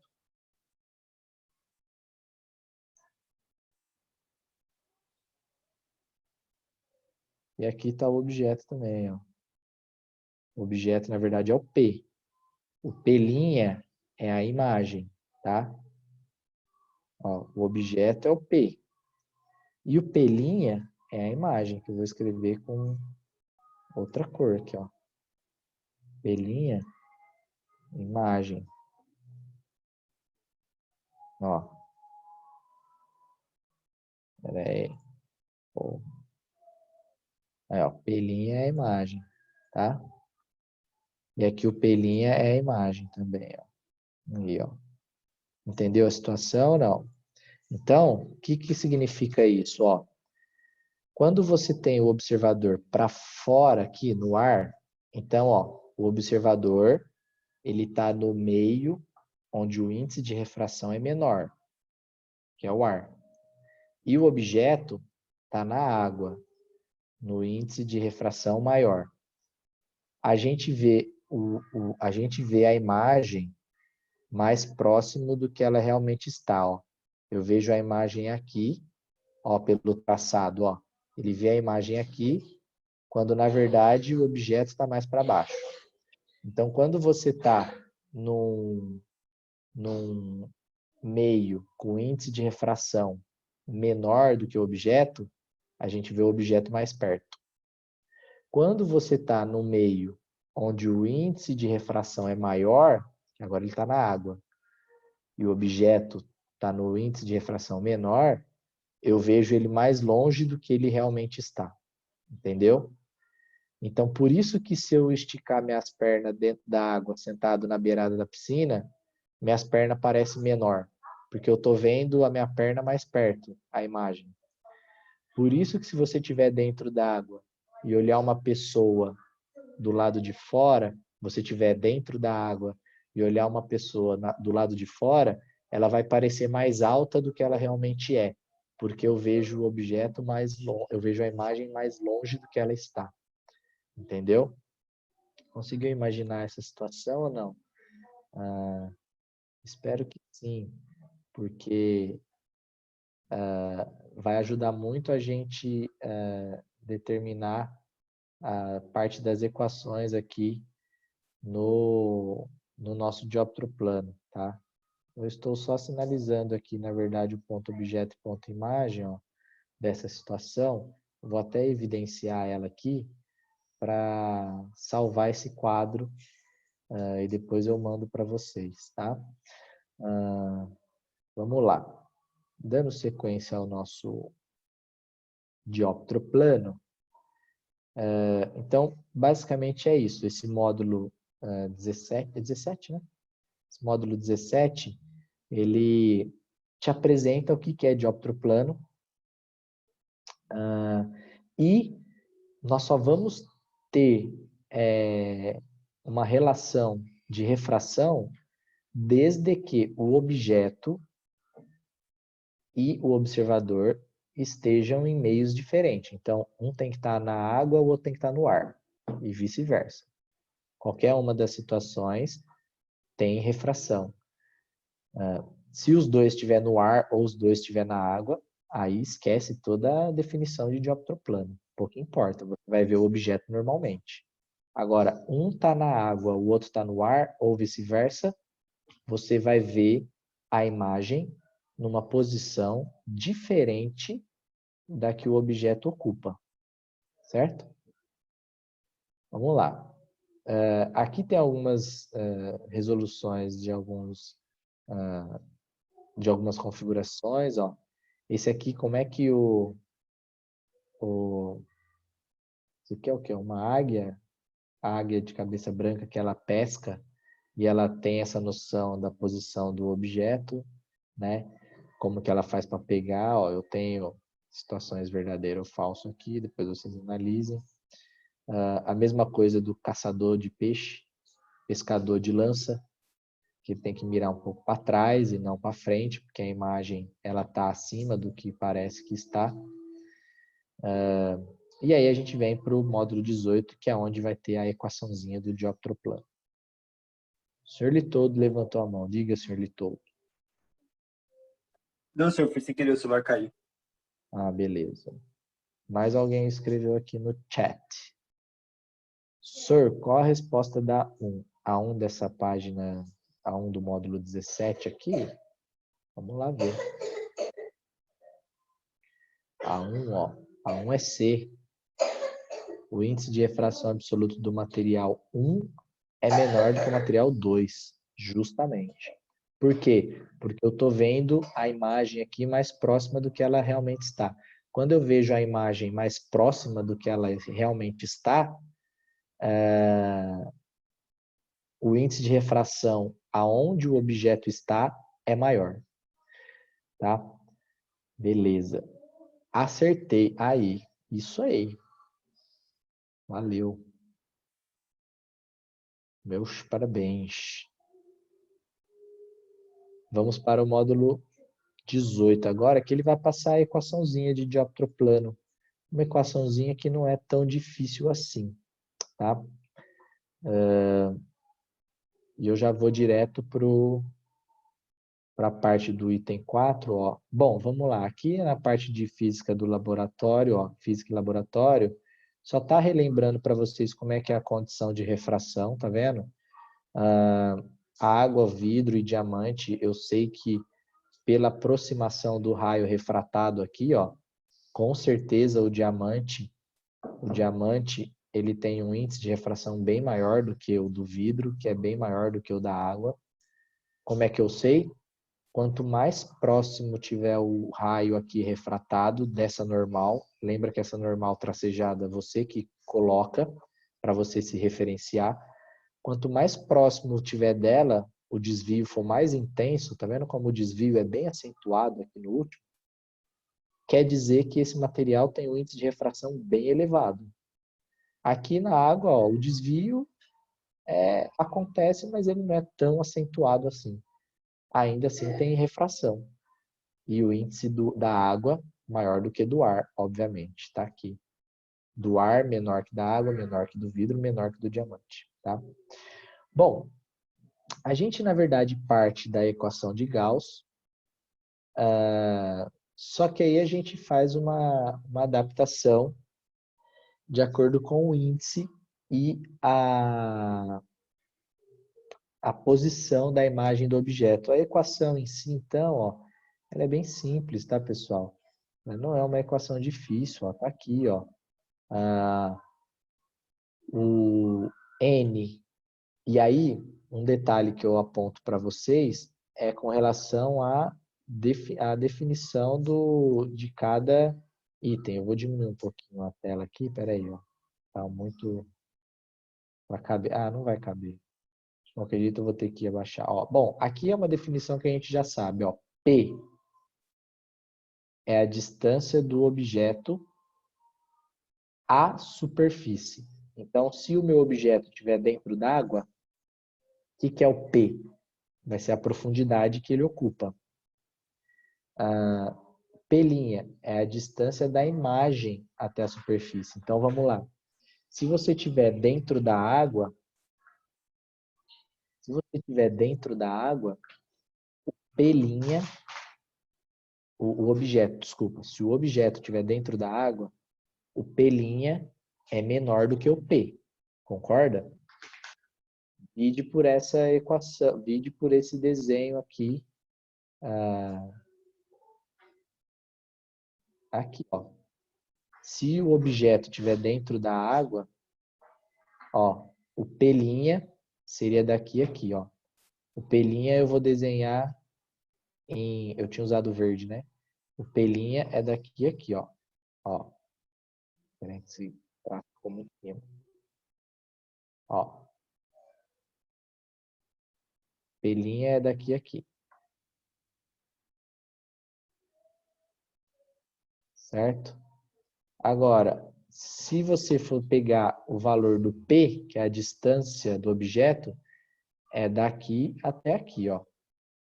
Então, veja que o valor do P' é menor quando o objeto está dentro do índice de refração maior, tá? Olha a situação ao contrário aqui, ó. O P' agora está aqui, ó.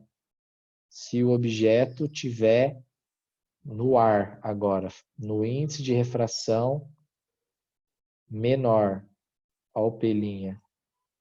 E esse é o valor de P, ó. Então, a primeira coisa que você tem que perceber, você tem que definir aonde está o seu objeto. Porque a relação de P' e P é diferente, ó. Se o objeto está para dentro da água, índice de refração maior. O P' é menor do que o P. Se o seu objeto estiver no ar, índice de refração menor, o P' é maior do que o P. Bom? Você pode grava pela posição do objeto, pelo P, que é mais fácil. Então, índice de refração maior, P maior. Índice de refração menor, P menor. Tá?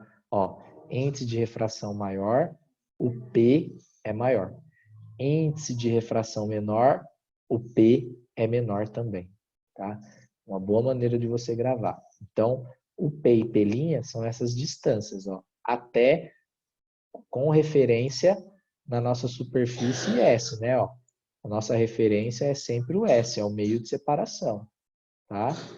Então, da nossa referência, distância P e P'. Sor, eu buguei. Vamos lá, gostei dessa pergunta. Sor, eu buguei. Vamos lá, ó. A distância P e P' é com relação à distância objeto e imagem. Até aí, tudo bem? A gente tinha visto isso já no espelho esférico, né? P, distância do objeto.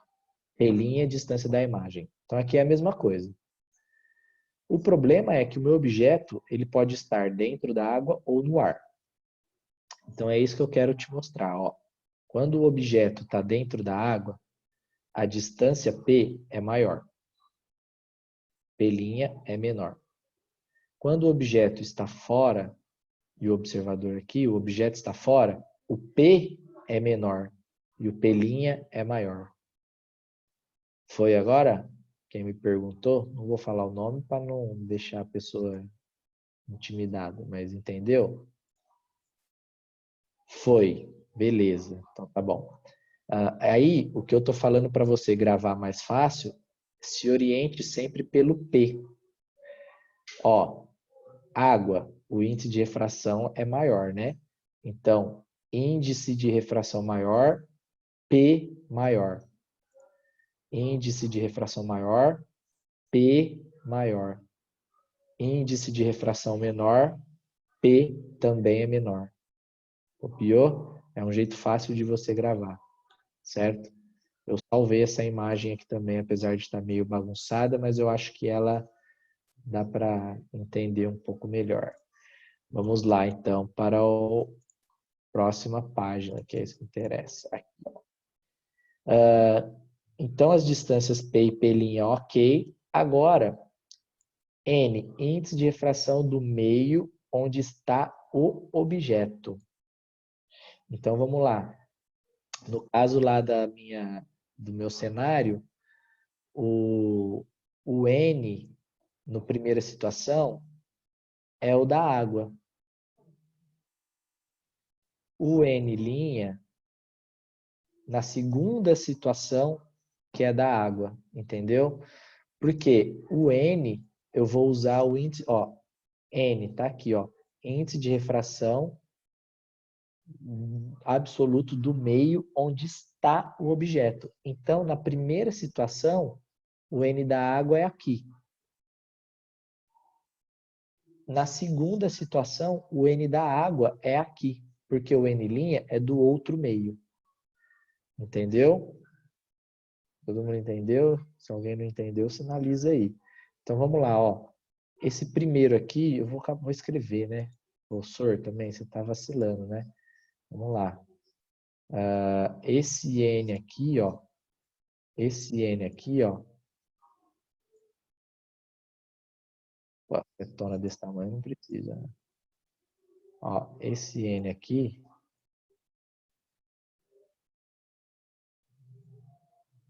N, índice, onde, do meio, onde está o objeto. Vamos lá, ó. É isso que significa isso aqui.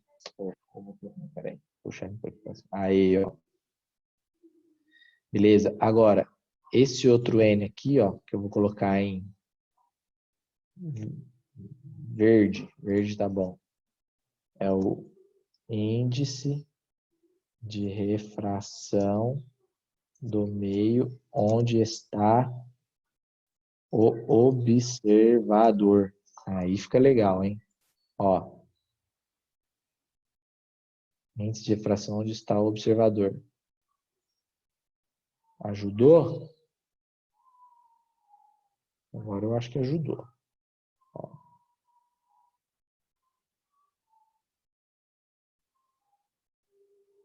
Foi?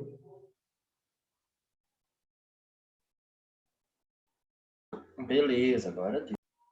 Pronto, ó. Olha lá, ó. O N, o primeiro N, é o índice de refração onde está o objeto. E o N', índice de refração onde está o observador. Porque lembra que eles estão em meios trocados, né? E o P e P' é sempre se referenciando ao objeto e à imagem do objeto. Cuidado! Esse P' aqui, ó, não é a posição do observador. O observador, a gente não usa ele para nada, a não ser para identificar o N' dele, tá?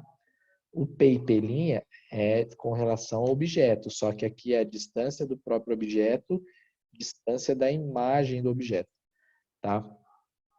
Vou salvar essa tela aqui também, caso precise. Beleza? E aí, a gente tem aqui uma breve demonstração para mostrar que ele chega no N, N', N sobre P igual a N' sobre P', tá? Depois eu posso mandar esses prints que eu tirei aqui da tela para vocês, tá bom? E eu encerro aqui, pessoal, 11h55, bem na hora. Temos os exercícios depois, vocês treinem um pouco. Você vai ficar dentro de usar essas duas equações, fiquem tranquilos. Próxima aula, depois eu posso corrigir alguns, especialmente os da lista. E aí a gente dá sequência na nossa semana, tá bom? Só uma pergunta aqui. Da questão 1, ficaria 1,33 sobre 15 igual a 1 sobre x? Vamos ver aqui a montagem, ó. Essa 1 aqui, não sei. Não li, ó. Vamos ver, ó. Vou ler com você, ó. O marinheiro. Ó, o marinheiro observa verticalmente. Então, o marinheiro é o meu N'. Então, o ar é o N'. Tá. No fundo, pela proa do navio. A distância entre seus olhos e a superfície da água é 15 metros. Então seria o P. Não. Pelinha. Não. P? O que ele está vendo é o fundo do rio. Então, é a profundidade do fundo do rio que conta.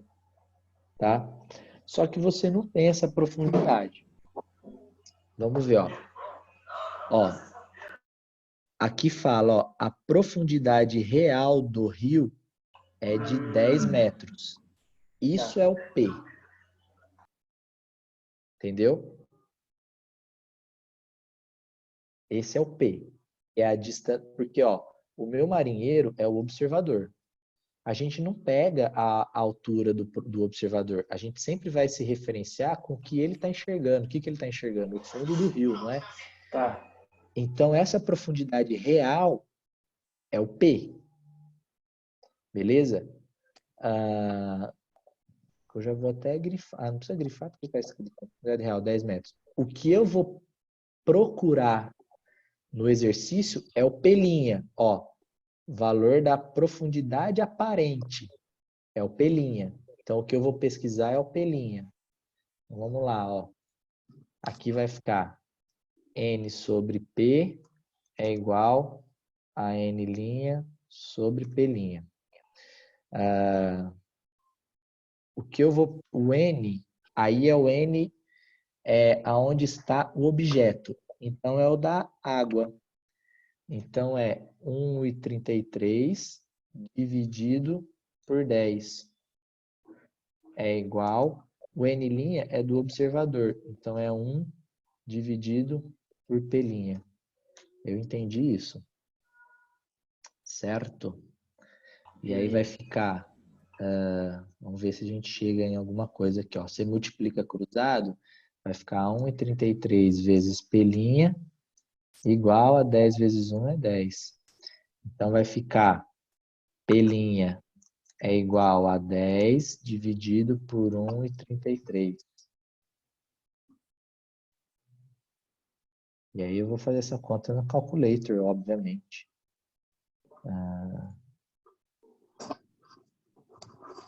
Aqui, ó. 10 dividido por 1,33. Dá 7,5, senhor. 7,58 eu achei aqui. 7,51 eu achei aqui. 51. Então é isso aí, ó. P' é igual a 7,51 metros. Daí aí Aí beleza, tá aqui, ó. beleza. Letra A. Ó, tamo bem, hein, compadre? Valeu, senhor. Valeu, ó. A resposta tá aqui e a resposta tá aqui, ó. Letra A. Entendeu, galera? Senhor, então esse 15 não serviu para nada. Então, esse 15 serviu para confundir você. É isso mas que eu tô na conta falando. não serviu para nada. A distância do observador até a superfície de separação pouco importa. O que vai influenciar é a distância do objeto que ele está enxergando até a superfície de separação. Tá bom. No caso, a superfície aí é o limite do rio, né? Aí, no caso, o objeto seria o fundo do mar. No caso aqui, o objeto é o fundo. Beleza. Aí. Entendeu? Alguém chamou aí enquanto o Matias estava falando. Quem chamou?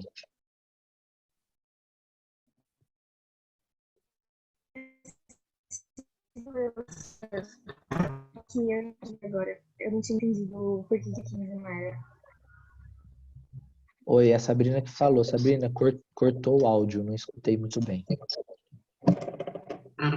Eu não tinha entendido porque não era o 15, mas agora eu entendi. Ah, legal. Então, é igual eu falei, a distância P e a distância P' sempre é referente ao objeto. tá? Que ele está vendo. Então, a profundidade real é 10. Esse é o P.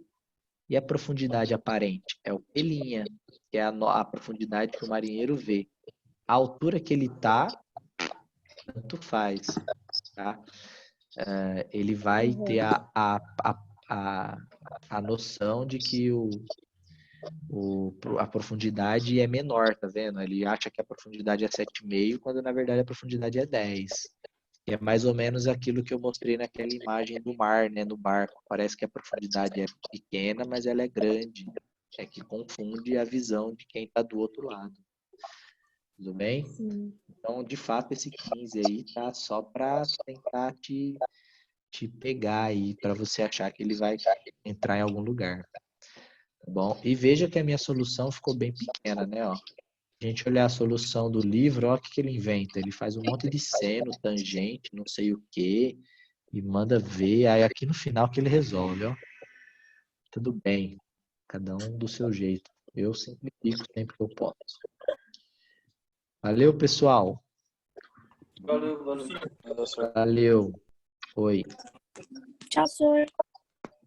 Bom, se ninguém tiver mais nenhuma observação, dou por encerrado nossa aula, 12:02.